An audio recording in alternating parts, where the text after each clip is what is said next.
புத்தகம் 2 உலகப் பயணிகளின் புத்தகம். காண்டோ 3 வாழ்க்கையின் மகிமை மற்றும் வீழ்ச்சி பக்கம் 120. கனவிலும் மயக்கத்திலும் நம் கண்களுக்கு முன்பாகவும். நுட்பமான பார்வையின் உள்புலம் முழுவதும். பார்வையில் இருந்து தொலைந்து போகும் பரந்த பேரானந்தமான நிலப்பரப்புகள். சரியான ராஜ்யத்தின் உருவங்கள் கடந்து செல்கின்றன. அவற்றின் பின்னால் ஒரு பிரகாசமான நினைவகத்தின் பாதையை விட்டுச் செல்கிறது. கற்பனையான காட்சிகள் அல்லது பெரிய நித்திய உலகங்கள். கனவில் பிடிக்கப்பட்ட அல்லது உணரப்பட்டவை, அவை நம் இதயங்களை அவற்றின் ஆழத்தால் தொடுகின்றன.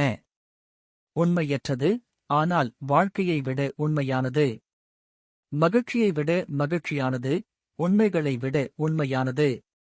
கனவுகள் இவை அல்லது கைப்பற்றப்பட்ட படங்கள் என்றால். கனவின் உண்மை பொய்யான பூமியின் வீணான யதார்த்தங்களை உருவாக்கியது.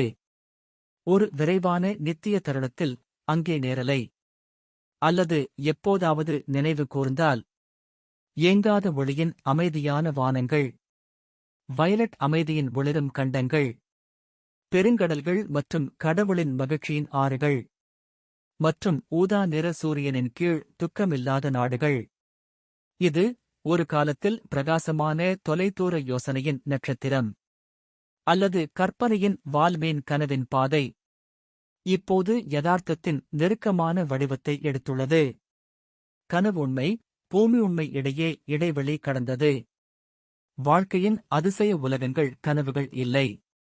அவரது பார்வை அவர்கள் வெளிப்படுத்திய அனைத்தையும் அதன் சொந்தமாக்கியது.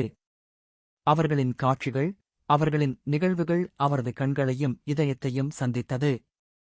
மற்றும் தூய்மையான அன்பையும் பேரின்பத்தையும் அவர்களைத் தாக்கியது.